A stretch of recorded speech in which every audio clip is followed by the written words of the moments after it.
సంగం మండలం జెండాదిబ్బ గ్రామంలో ఎన్డీసీసీబీ మాజీ చైర్మన్ మెటకూరు ధనంజయ రెడ్డి ఇది మంచి ప్రభుత్వం కార్యక్రమంలో పాల్గొన్నారు. ముందుగా ఆయనకు టీడీపీ నాయకులు ఘన స్వాగతం పలికారు. అనంతరం ఇంటింటికి తిరిగి 100 రోజుల ప్రభుత్వం అందించిన సంక్షేమాల గురించి ప్రజలకు వివరించారు. సందర్భంగా ఆయన మాట్లాడుతూ సంక్షోభంలోనూ ప్రభుత్వం ఏర్పడినప్పటి నుండి రాష్ట్రంలో మంచి సుపరిపాలన అందించిన ఘనత ముఖ్యమంత్రి నారా చంద్రబాబు నాయుడుకే దక్కుతుందని పేర్కొన్నారు. సంగం మండలం జెండాదిబ్బ గ్రామంలో ఎన్డీసీసీబీ మాజీ చైర్మన్ మెటకూరు ధనంజయ రెడ్డి ఇది మంచి ప్రభుత్వం కార్యక్రమంలో పాల్గొన్నారు. ముందుగా ఆయనకు టీడీపీ నాయకులు ఘన స్వాగతం పలికారు.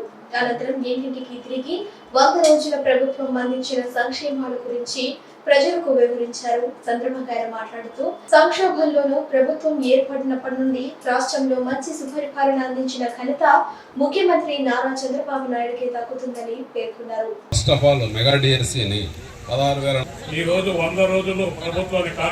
చంద్రబాబు నాయుడు గారు ముఖ్యమంత్రి అయిన తర్వాత సంక్షేమ పథకాలతో పాటు అభివృద్ధి కార్యక్రమాలు కూడా చేయడం జరుగుతుంది. ఈరోజు ఒక అనుభవజ్ఞుడైనటువంటి మన రాష్ట్రానికి ముఖ్యమంత్రిగా అయిన తర్వాత వీటన్నిటిని కూడా అధిగమించి పనిచేస్తున్నటువంటి పరిస్థితి ఏర్పడింది. ఈరోజు ఈ రాష్ట్రం వచ్చేసి అప్పులో తేలియాడుతుంది. మనకి ఆస్తుల కంటే కూడా అప్పులు ఏర్పడితే ఆ రాష్ట్రం కానీ ఆ గ్రామం కానీ ఆ కుటుంబం కూడా ఇబ్బంది పడే పరిస్థితి. ఈరోజు ఆంధ్రప్రదేశ్ కూడా అటువంటి పరిస్థితిని వెంటాడుతూ ఉంది. చూసుకోలేని పరిస్థితి ఉన్నప్పుడు గవర్నమెంటే ముందుకొచ్చి 3,000 నుంచి 4,000 పెంచి ఇంకా అదనంగా ఆ 2 months కూడా కలిపి 7,000 రూపాయలు ఎంత ఇబ్బంది ఉన్నా కూడా చెప్పిన మాట ప్రకారం ఆ 7,000 ఇవ్వడం జరిగింది.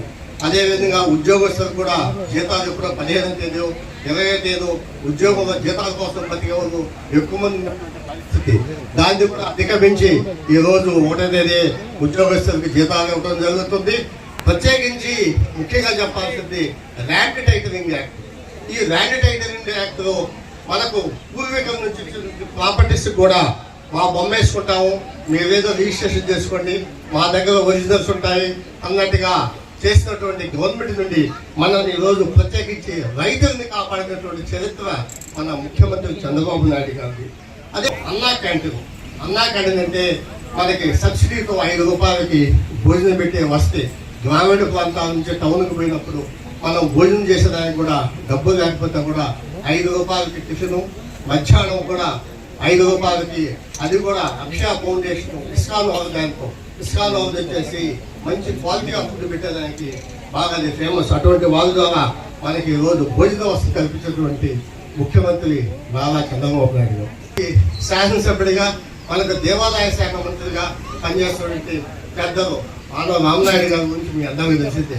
9-14 ఇక్కడ శాసనసభ్యుడిగా ఆర్థిక మంత్రిగా ఈ ప్రాంత అభివృద్ధికి అదేవిధంగా జిల్లా అభివృద్ధికి పాటుపడినటువంటి వ్యక్తి ఆనవ రామనాయుడు గారు. ఆ రోజు దాదాపుగా జిల్లాకు కానీ ఈ నియోజకవర్గానికి కానీ 8 నుంచి 9,000 కోట్ల రూపాయలు తీసుకొచ్చి జిల్లాతో పాటు మన ఆత్మూరు నియోజకవర్గాన్ని కూడా చాలా అభివృద్ధి కార్యక్రమాలు చేయడం జరిగింది. ప్రత్యేకించి నీటి యాజమాన్యం గురించి బాగా తెలిసినటువంటి వ్యక్తి రామనాయుడు గారు. ఆయన సారథ్యంలో ఈ ఆత్మకూరు ప్రాంతము మంచిగా అభివృద్ధి జరుగుతుందని ఖచ్చితంగా చెప్పగలను. రామనాయుడు గారు ఈ శాసనసభకు ఎమ్మెల్యే అయిన తర్వాత, మంత్రి అయిన తర్వాత నారా చంద్రబాబు నాయుడు గారిని తీసుకొచ్చుకొని ఆ సోమశిల జలాశయానికి ఏవే కావాలని చెప్పి అవన్నీ కూడా చేస్తామనే పరిస్థితి మీకు వస్తాం.